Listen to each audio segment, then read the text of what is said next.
નમસ્કાર વિદ્યાર્થી મિત્રો, એમજે ટ્યુશન ક્લાસીસમાં ફરીથી તમારા બધાનું સ્વાગત છે. આજે આપણે ધોરણ 11 અને આંકડાશાસ્ત્ર ના ચેપ્ટર નંબર 4 વિશે ચર્ચા કરવાના છે, જેનું ઉદાહરણ નંબર 24 વિશે આના પહેલાના વિડીયોની અંદર આપણે ઉદાહરણ નંબર 23 સુધી ચર્ચા કરી ચૂક્યા છીએ. તો આજે આપણે ઉદાહરણ નંબર 24 વિશે ચર્ચા કરવાના છે. તો ઉદાહરણ નંબર 24 ની અંદર આપણને શું કીધું છે કે એક રસ્તા પર 10 દિવસમાં થતા અકસ્માતની માહિતી નીચે મુજબ છે. તે પરથી રસ્તા પર એક દિવસમાં થતા અકસ્માતનો મધ્ય અને પ્રમાણિત વિચલન શોધો. કેટલા ટકા દિવસોમાં અકસ્માતની સંખ્યા x બાર પ્લસ માઇનસ s ની મર્યાદામાં સમાયેલી છે. એટલે આપણે x બાર પ્લસ માઇનસ અહીંયા મેળવવાનું કીધું છે. તો પહેલા તો આપણે અહીંયા મેળવવાનો થશે મધ્યક અને પ્રમાણિત વિચલન. તો અહીંયા અકસ્માતની સંખ્યા આપેલી છે, એટલે કે અવલોકનની સંખ્યા આપી દીધી x 1 2 3 4 5 અને બાજુમાં શું આપેલા છે આપણને f આપેલા છે 2 3 3 1 અને 1. તો આના ઉપરથી આપણે મધ્યક અને પ્રમાણિત વિચલન મેળવવાનું કીધું છે. પછી આપણે બીજાનો જવાબ મેળવશું, ટકાવારીના દિવસોની સંખ્યા. તો જોઈએ, હવે બધાનું ધ્યાન અહીંયા આવવું જોઈએ. અહીંયા આપણને અસતત પ્રકારનું આવૃત્તિ વિતરણ આપેલું છે. આપણે s મેળવવાનો કીધો છે, તો પહેલા આપણે શું મેળવશું? fx. શું મેળવશું? fx. એટલે કે 1 ગુણ્યા 2 કરશું એટલે કેટલા મળશે? 2. 3 દુ 6, 3 તરી 9, 4 એકા 4, 5 એકા 5. આનો ના બંનેનો ટોટલ f કેટલાનો ટોટલ થાય છે? f કેટલા આવે છે? 10. તો n બરાબર કેટલા થયા? 10. હવે fx નો ટોટલ મારો કેટલો થાય છે? 26. તો 26. અહીંયા આપણે બાજુમાં મેળવી લઈશું fx નો સ્ક્વેર. એટલે કે આનો ગુણાકાર પાછો કેની સાથે કરશું? x સાથે. એટલે શું થશે? 1 ગુણ્યા 2 એટલે કેટલા થાય? 2. 2 ગુણ્યા 6 એટલે કેટલા થાય? 12. 3 ગુણ્યા 9 એટલે કેટલા થાય? 27. 4 ગુણ્યા 4 એટલે કેટલા થાય? 16. 5 ગુણ્યા 5 એટલે કેટલા થશે? 25. એનો ટોટલ કેટલો થાય છે? 82. હવે આટલું મેળવી લીધા પછી આપણે x બાર અને s મેળવીએ. તો પહેલા શું મેળવશું આપણે? x બાર. તો સિગ્મા fx છેદમાં n. તો 26 ના છેદમાં 10. તો x બાર કેટલા મળશે આપણને? 2.6. ખબર પડી બધાને? હવે આપણે શું મેળવશું? s. તો s મેળવવા માટેનું સૂત્ર શું છે? સિગ્મા fx નો સ્ક્વેર છેદમાં n માઇનસ x બાર નો વર્ગ કૌંસ ઉપર સ્ક્વેર કરવા. સમજાય? હવે આપણે fx નો સ્ક્વેર કેટલો મેળવ્યો છે? 82 અને છેદમાં કેટલા કરશું? 10 માઇનસ x બાર નો સ્ક્વેર એટલે 2.6 નો શું કરવાનો? વર્ગ. તો 8.2 2.6 ગુણ્યા 2.6 કરો કેટલા આવે છે? 6.76. હવે બંનેની બાદ બાકી કરો કેટલા આવે છે? 1.44. હવે એનું વર્ગમૂળ કાઢો 1.2. આ મળી ગયા આપણને s. હવે એને ટકાવારી મેળવવાની કીધી. આવું મેળવવાનું કીધું હતું આપણે, x બાર પ્લસ માઇનસ x. આવું મેળવવાનું કીધું હતું. તો આનો મીનિંગ શું થાય છે? પહેલા પ્લસ માં લેવાના, પછી શું લેવાના? માઇનસ માં. તમે પહેલા માઇનસ માં લઈ શકો, આપણે પહેલા શું લઈશું? માઇનસ. કે x બાર માઇનસ s. ખબર પડી? પ્લસ માઇનસ નો મીનિંગ શું થાય છે? કે માઇનસ માં લેવાના અને પ્લસ માં. આનો મીનિંગ શું થાય છે? કે x બાર પ્લસ માઇનસ થાય. તો પહેલા આપણે શેમાં લીધા? x બાર અને s માઇનસ માં. એટલે કે x બાર ની કિંમત માંથી આપણે s ની કિંમત શું કરવાની? માઇનસ. તો x બાર કેટલા આપેલા છે? 2.6. એમાંથી કેટલા બાદ કરશું? 1.2. એટલે કેટલા મળે છે? 1.4. હવે આપણે કેટલા લઈશું? x બાર વત્તા s એટલે કેટલા મળશે? 2 વત્તા 1.2 2.6. તો આપણને કેટલા મળશે ભાઈ? 3.8. હવે આપણને ટકાવારી અહીંયા આપણને જે મળે છે, આ કઈ સીમાઓ મળે છે? 1.4 થી. અહીંયા કેટલી મળે છે? પેલી 1.4 થી ક્યાં સુધીની સીમા મળે છે આપણને? 3.8. તો આની વચ્ચે અહીંયા જોવાનું 1.4 ક્યાં આવે? અહીંયા આવે, બરાબર. અહીંથી લઈને ક્યાં સુધી? આપણને 2, એટલે કે 2 થી 3 ની વચ્ચે કઈ કઈ સંખ્યા આવે છે? 3 વત્તા 3. કેટલામાંથી આવે છે? 10 માંથી. તો અહીં લઈ લેવાનું 3 વત્તા 3. આની આવૃત્તિ આની વચ્ચેની આવૃત્તિ કેટલી મળે છે? 3 અને 3 એટલે કેટલી થાય? 6. કેટલામાંથી આવે છે? ટોટલ કેટલી સંખ્યા છે? 10 માંથી. તો 6 ભાગ્યા કેટલા કરવાના? 10 ગુણ્યા કેટલા કરવાના? 100. તો કેટલા ટકા મળે છે? 600 ભાગ્યા 10 એટલે 60% મળે. કેટલા ટકા મળશે? 60% અવલોકનની સીમાઓ આવે છે. એટલે કે x પ્લસ માઇનસ કેટલા ટકા સમાઈ લે છે? 60%. એટલે કે ટોટલ અહીંયા તમને જે અહીંયા આપેલી છે 1.4, તો 1.4 થી લઈને ક્યાં સુધી લેવાની? 3.8 સુધીની કીધી છે. તો આ બંનેની વચ્ચે લેવાની.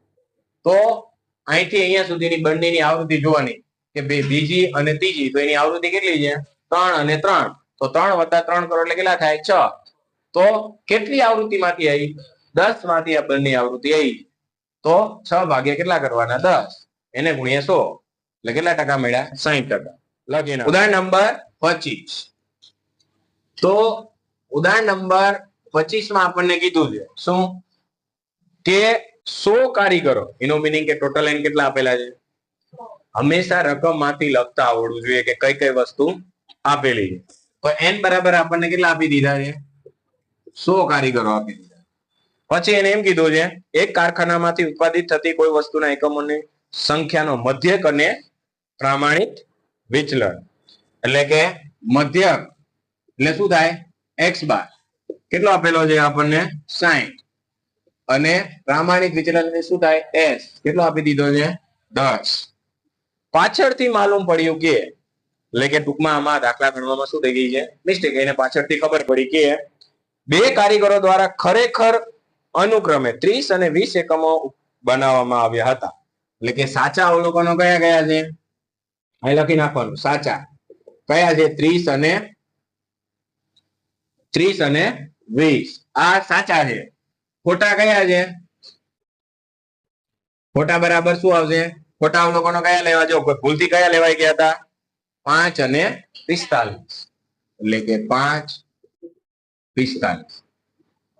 હવે તમારા માટે દાખલો ઈઝી બની જશે. આટલું લખતા આવડી ગયું તો તમે નોંધવામાં આવેલા હતા. આ બાબતને ધ્યાનમાં લેતા 100 કારીગરો દ્વારા ઉત્પાદિત થયેલા વસ્તુનો એકમ સુધારેલો મધ્યક અને સુધારેલું પ્રમાણિત વિચલન, એટલે કે આપણે સુધારેલા x બીજી વાર મેળવવાના છે અને એનું પ્રમાણિત વિચલન પણ આપણે શું કરવાનું છે? બીજી વાર. એનો મીનિંગ કે રકમમાં જે આપેલું છે એ કેવું આપેલું છે? ખોટું આપેલું છે. આપણે શું કરવાનું છે?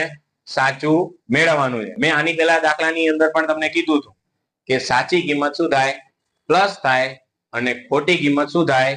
માઇનસ થાય. આ 12માં આવા દાખલા વધારે આવશે એટલે યાદ રાખજો. એમાં પણ તમારે આ જ વસ્તુ યાદ રાખવાની કે સાચી કિંમત શું થાય? પ્લસ થાય. ખોટી કિંમત શું થાય? માઇનસ થાય. તો આ રીતના તમે લખેલું હોય સાચી કિંમત કઈ કઈ છે અને ખોટી કિંમત છે, તો તમને આસાનીથી દાખલો આવડી જાય. હવે કઈ નહીં કરવાનું, પેલા આપણે x બાર ને સુધારેલો મેળવીએ. તો પેલા આપણે x બાર નું સૂત્ર મૂકવાનું. સિગ્મા x છેદમાં n. આ આપણું સૂત્ર છે x બાર મેળવવા માટે. તો x બાર કેટલા આપેલા છે? 60. જે મળશે એ આ સિગ્મા x મળશે, પણ કેવા મળશે? ખોટા. આપણે કેવા મેળવવાના છે? સાચા. તો સિગ્મા x એટલે આપણને આપેલા નથી, પણ n એટલે કેટલા આપેલા છે? 100 આપેલા છે. તો આનું આની સાથે શું થઈ જાય? ગુણાકાર. તો સિગ્મા x બરાબર કેટલા મળશે? 6000. પણ કેવા છે? ખોટા. હવે સુધારેલ, અહીં શું લખવાનું? સુધારેલ સિગ્મા x બરાબર 6000. મેં જે કીધું હતું ને કે સાચી કિંમત શું કરવાની? પ્લસ કરવાની. ખોટી કિંમત શું કરવાની? માઇનસ. તો સાચી કિંમત એટલે કે 30 વત્તા 20 માઇનસ શું કરવાનું? 5 માઇનસ 45. ખબર પડી? તો આપણને આના જ કિંમત મળે, કારણ કે આ બંનેનો સરવાળો કેટલો થાય? 50. આનો 50. તો આપણને મળશે શું? 6000 જ મળશે. સુધારેલા સિગ્મા x કેવા મળ્યા આપણને? 6000. હવે આપણે સુધારેલ x બાર સિગ્મા x છેદમાં n, જો સુધારેલા મળી ગયા. જો બધા દાખલામાં સેમ નહીં આવે. આમાં ભલે 6000 આપેલા હતા, આમાં 6000. આ તો રકમ એવી છે એટલા માટે. બાકી અવલોકન તો બંને કેવા છે? અલગ અલગ. એટલે બધા દાખલામાં આ રીતના ના હોય. એટલે હંમેશા તમારે સુધારેલી રકમ મેળવવી ફરજિયાત છે. સેમ સમજીને મૂકી નથી દેવાનું. હવે આપણને મળશે શું કે આપણને જે x બાર આપેલા હતા એ જ મળશે કે 6000 ભાગ્યા કેટલા કરવાના થાય 100 એટલે કેટલા મળશે x બાર બરાબર 60. આ કેવા મળ્યા આપણને સુધારેલા. હવે આપણે મેળવશું s સુધારેલા. તો અહીંયા જોઈએ તો પહેલા s બરાબર નું ખોટું સૂત્ર આપણે મૂકવું પડશે. કયું સૂત્ર આવશે સિગ્મા x નો સ્ક્વેર છેદમાં n માઇનસ x બાર નો વર્ગ. જ્યારે પણ સુધારેલું કીધું હોય ને ત્યારે તમારે આ સૂત્રનો યુઝ કરવાનો છે. FIXI કઈ તમને આમાં રકમમાં ક્યાંય દેખાય છે અને મળશે નહીં તો હંમેશા કયું સૂત્ર યુઝ કરવાનું આ જ સૂત્ર યુઝ કરવાનું જે હતી નાના અવલોકનો આપેલા હોય ત્યારે આપણે યુઝ કરીએ કે નહીં ત્યારે આ જ સૂત્ર યુઝ કરવાનું. સુધારેલી રકમ કીધું હોય ત્યારે તમને જવાબ મળશે. નકર FIXI ની રીતે દાખલો ગણશો જવાબ મળશે નહીં. તો હવે s બરાબર કેટલા આપેલા છે 10. સિગ્મા x નો સ્ક્વેર નથી આપેલો અને n એટલે કેટલા આપેલા જો આમાં ખોટા જ લેવાના છે. પછી આ રકમ નહીં મૂકી દેવાની સુધારેલી. આમાં ભલે 60 આપેલા છે આપણને પણ બધા દાખલામાં હશે નહીં. અહીંયા શું કરવાનું -60 નો શું કરવાનો છે વર્ગ. ખબર પડી? હવે આનું વર્ગમૂળ નીકળે જો ન ખબર પડે પેલા હજી એક પદ વધારે દઈએ. અહીંયા સિગ્મા x નો સ્ક્વેર છેદમાં 100. 60 નો સ્ક્વેર કેટલો થાય 3600. તો માઇનસ કેટલા આવશે 3600. હવે જો આનું વર્ગમૂળ નીકળે એટલે આનો શું થઈ જાય સ્ક્વેર. તો 10 નો શું થઈ જશે વર્ગ બરાબર શું મળશે આપણને સિગ્મા x નો સ્ક્વેર છેદમાં શું મળશે 100 માઇનસ 3600. ખબર પડી બધાને? હવે 10 નો સ્ક્વેર કેટલો થાય 100. તો અહીં લખી નાખીએ આપણે 100 બરાબર સિગ્મા x નો સ્ક્વેર છેદમાં શું આવશે 100 માઇનસ 3600. જો સ્ટેપ બાય મારે ડાયરેક્ટ કરવું હોય ને તો થઈએ કે આ 3600 આ બાજુ લઈ પછી પ્લસ કરી નાખું તોય ચાલે પણ તમને સમજાય ને એટલા માટે મેં એક સ્ટેપ વધાર્યું. હવે આ 3600 માઇનસ એ બરાબર ની આ બાજુ એટલે કેવા થઈ જાય પ્લસ. એટલે શું થશે 100 વત્તા કેટલા થશે 3600 બરાબર સિગ્મા x નો સ્ક્વેર છેદમાં શું મળશે 100. હવે 3700 બરાબર સિગ્મા x નો સ્ક્વેર છેદમાં 100. હવે સિગ્મા x નો સ્ક્વેર કેવો મળશે આપણને ખોટો મળશે પણ કેવો મળશે ખોટો. એટલે કે 100 ગુણ્યા કરો તો 3,70,000 3,70,000 આ મળ્યા પણ કેવા ખોટા. હવે આપણે આની જેમ શું કરવાનું છે સુધારેલા મેળવવા. તો અહીં લખવાનું સુધારેલ s એટલે સોરી સિગ્મા x નો સ્ક્વેર. તો એમાં શું કરવાનું છે અહીંયા જે આપેલા છે એની અંદર એટલે કે 3,70,000 એમાં સાચી કિંમત શું કરવાની છે પ્લસ કરવાની. હવે કઈ પ્લસ કરવાની આનો સ્ક્વેર પ્લસ કરવાનો કારણ કે અહીંયા શું આપેલું છે x નો શું છે જો અહીંયા આપણે એમને બાદ કર્યા હતા કારણ કે અહીંયા સ્ક્વેર નહોતો આપેલો. આ સમજવા જેવી બાબત છે. તમને એમ થાય સાહેબ અહીંયા 30 વત્તા 20 ડાયરેક્ટ કરી નાખ્યા હતા પણ અહીંયા તમને શું આપેલા હતા ખાલી x આપેલા હતા. અહીંયા શું આપેલું છે તમને x નો સ્ક્વેર છે. તો આનો પણ શું કરવો પડશે તમારે સ્ક્વેર કરીને શું કરવા પડશે પ્લસ અને માઇનસ. એટલે કે 30 નો સ્ક્વેર વત્તા 20 નો સ્ક્વેર માઇનસ 5 નો સ્ક્વેર માઇનસ 45 નો સ્ક્વેર. રેડી? ખબર પડી બધાને? હવે આ જ વસ્તુ અહીંયા 3,70,000 પ્લસ 900 પ્લસ 400 માઇનસ 25 45 ગુણ્યા 45 કરો તો કેટલા આવે છે માઇનસ 20 25. રેડી? હવે આ ત્રણેયનો સરવાળો ને એમાંથી 20 50 બાદ કરો એટલે કે 3,70,000. હજી 1 મિનિટ બાકી રહી ગયા. 3,70,000 માં 1300 પ્લસ કરો અને 20 એટલે કે આ સુધારેલા આપણને સિગ્મા x કેવા મળશે 3,69,250. હવે આપણે સુધારેલો s મેળવવાનો. શું મેળવવાનું સુધારેલો s. s બરાબર સિગ્મા x નો સ્ક્વેર છેદમાં n માઇનસ શું કરશું અહીંયા x બાર નો વર્ગ. ખબર પડી? હવે શોર્ટમાં બતાવશું કારણ કે હમાશે નહીં. લાંબુ કરશું આની જેમ તો હમાશે નહીં આપણે ડાયરેક્ટ. હવે 3,69,250 50 ભાગ્યા 100 માઇનસ 60 નો વર્ગ. તો કેટલા આવશે ભાઈ? આનો ભાગાકાર કરો તો 69 3692.5 અને માઇનસ 3600. હવે આ બંનેની બાદ બાકી કરો. કેટલા આવે છે? 92.5 આવે છે. એનું વર્ગમૂળ કાઢો એટલે સુધારેલો આપણને કેટલો મળે છે? 9.62. આ હતું આપણું ઉદાહરણ નંબર 25. કોઈને કઈ પ્રશ્ન છે? સમજાય છે? આ મેં તમને કીધું કે આવા દાખલા તમારે ધોરણ 12 ની અંદર આવશે અને તમારા માટે મોસ્ટ એમપી છે. આવા દાખલાની અંદર તમારે ફક્ત યાદ રાખવાનું શું છે કે ખોટી કિંમત માઇનસ થાય, સાચી કિંમત પ્લસ થાય.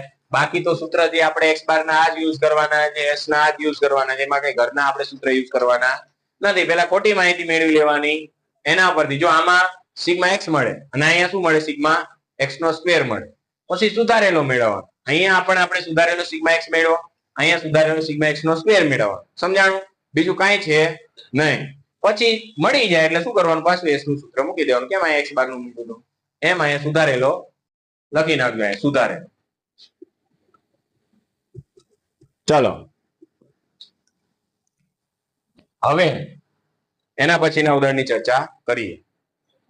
હવે આપણે ઉદાહરણ નંબર 26 વિશે ચર્ચા કરીએ. તો ઉદાહરણ નંબર 26 ની અંદર આ ટાઈપના દાખલા તમારે એક્ઝામમાં પૂછાય છે. પહેલી એક્ઝામમાં આવશે એટલે યાદ રાખજો કે કઈ રીતના ગણવાના.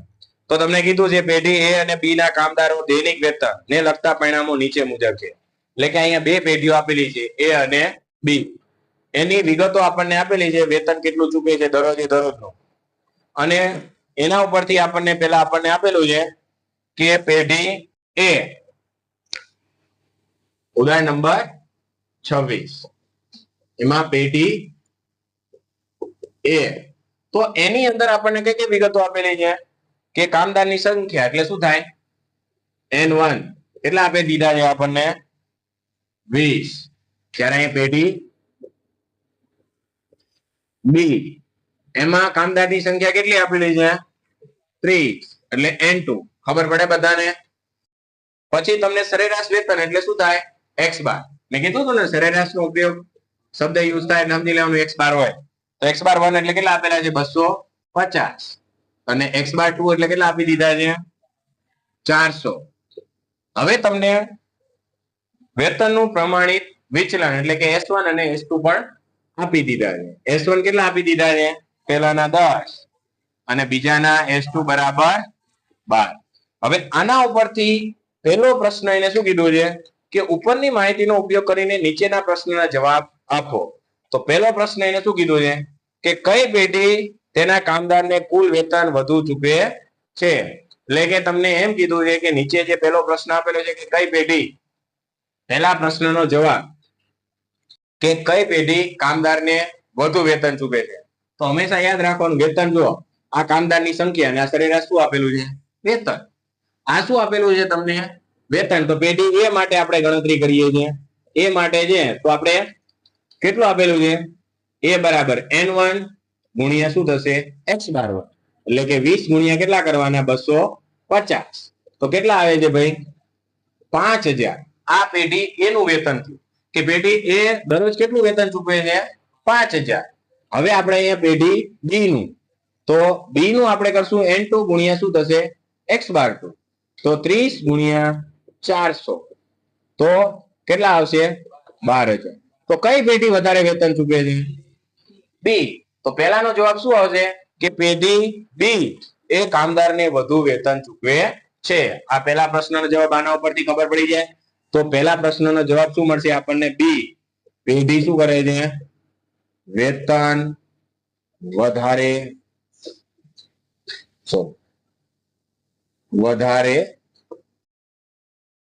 ચૂકવે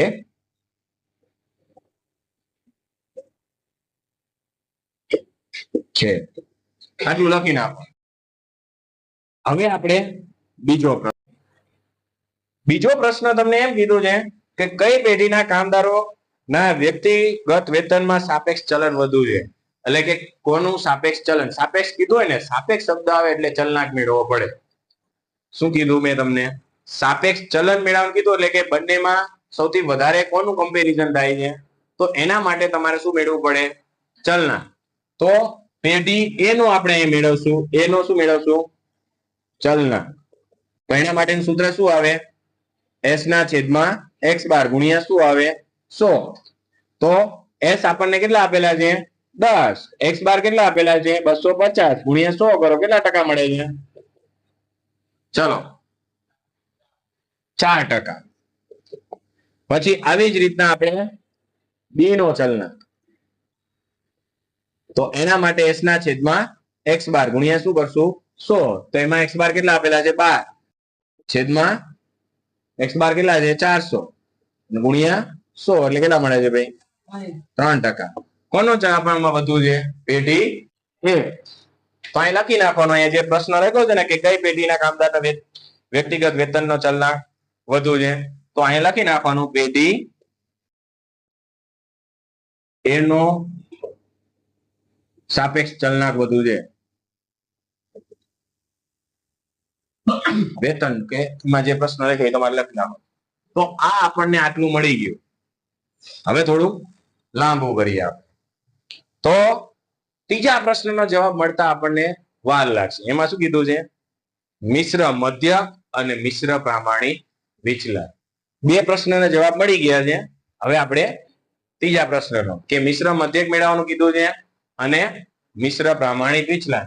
તો મિશ્ર મધ્યક મેળવવા માટે x બાર c, મિશ્ર મધ્યકને શેના વડે દર્શાવવામાં આવે છે?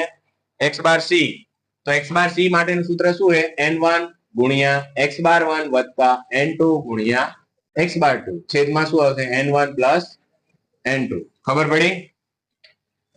હવે અહીંયા મેં બધી જ વસ્તુ લખી નાખી કે કયા n1 છે, કયા x બાર 1 છે. તો n1 કેટલા આપેલા છે? 20 ગુણ્યા કેટલા કરવાના? 250 વત્તા 30 ગુણ્યા કેટલા કરવાના છે? 400 છેદમાં કેટલા કરશે? 20 વત્તા 30. હવે જો એટલી નો ખબર પડે ને તો અહીંયા ગુણાકાર કરેલો જ છે. જો આપણે પહેલા 20 ગુણ્યા 250 એટલે કેટલો આવે? પહેલાનો 5000. તો અહીંયા 5000 લખો વત્તા 12000 અને છેદમાં કેટલા આવશે? 50. એટલે કે 17000 ભાગ્યા કેટલા કરવાના છે? 50. એટલે કેટલો મળશે આપણને? x બાર c આપણને મળી ગયા 340. રેડી? કોઈને કઈ પ્રશ્ન છે? ઓકે. હવે આપણે મેળવશું SC એટલે કે મિશ્ર પ્રામાણિક વિચલન. તો SC મેળવવા માટેનું સૂત્ર n1 ગુણ્યા s1 નો સ્ક્વેર વત્તા શું આવશે? d1 નો શું આવશે? સ્ક્વેર વત્તા શું આવે? n2 ગુણ્યા શું મેળવવું પડશે? s2 નો સ્ક્વેર વત્તા d2 નો સ્ક્વેર. હવે આટલું મળી ગયા પછી છેદમાં શું આવશે? n1 plus n2. તો તમારે પહેલા શું મેળવવું પડશે? d1 અને d2, જે આપણે એ સાઈડમાં મેળવી લઈએ. તો d1 બરાબરનું સૂત્ર શું આવશે? x બાર 1 માઇનસ x બાર c. તો x બાર 1 કેટલા આપેલા? 250 માઇનસ 340. 340 કરો તો કેટલા આવે છે? d1 minus 90. d1 નો સ્ક્વેર કરો એટલે કેટલા આવશે? 8100, પણ પ્લસ જ આવશે. હવે આપણે મેળવશું d2. તો x બાર 2 માઇનસ x બાર c. તો અહીંયા આપણને કેટલા આપેલા છે? x બાર 2 એટલે 400 માઇનસ 340. તો આપણને d2 કેટલા મળશે? d 60. તો એનો સ્ક્વેર d2 નો સ્ક્વેર એટલે 3600. ખબર પડી બધાને? તો આ રીતના તમારે d1 અને d2 જો s1 નો અહીંયા સ્ક્વેર એટલે કે આનો સ્ક્વેર કેટલો થાય? જો નો ખબર પડે તો અહીંયા લખી નાખવાનું. s1 નો સ્ક્વેર એટલો કેટલો થાય? 100. અને અહીંયા s2 નો સ્ક્વેર એટલે કેટલો થાય? 144. ખબર પડી? જેથી કરીને તમારે સૂત્રની અંદર સ્ક્વેર કરવાની જરૂર પડે નહીં, પેલા સ્ક્વેર કરી નાખવાનું. હવે n1 એટલે આપણને કેટલા આપેલા છે? 20. તો 20 ગુણ્યા હવે આપણને S1 નો સ્ક્વેર કેટલો આપેલો છે 100 વત્તા D1 નો સ્ક્વેર એટલે 8100 વત્તા N2 એટલે 30 કૌંસમાં S2 નો સ્ક્વેર એટલે 144 વત્તા 3600 અને છેદમાં શું આવશે 20 વત્તા 20 છેદમાં હવે આ બંનેનો સરવાળો એટલે 82 ગુણ્યા કેટલા 8200 એટલે 8200 ગુણ્યા કેટલા કરવાના 1,64,000 અહીંયા 3744 ગુણ્યા કેટલા કરવાના 30 1,12,320 હવે છેદમાં શું કરવાનું 50 હવે આનું તમારે શું કરવાનું છે બંનેનો સરવાળો ભાગ્યા કેટલા કરવાના 50 કેટલા થાય છે 2 લાખ એમને બંનેનો સરવાળો કેટલો થાય બંનેનો સરવાળો કરો કેટલો થાય છે 2,76,320 ભાગ્યા કેટલા કરવાના 50 તો આપણને જવાબ શું મળશે SC બરાબર ભાગાકાર કરો એટલે વર્ગમૂળમાં શું આવે છે 5526.4 પોઈન્ટ પાછળ 4 આંકડા આવતા તો લેવાના પણ એક જ આવે છે તો આનું વર્ગમૂળ કાઢો એટલે કેટલા આવે છે 74.34 આ હતો આપણું ઉદાહરણ નંબર 26 હવેના પછીના ઉદાહરણની ચર્ચા એટલે કે ઉદાહરણ નંબર 27 ની ચર્ચા આપણે નેક્સ્ટ વિડીયોની અંદર કરશું ઓકે લખી નાખજો જય હિન્દ જય ભારત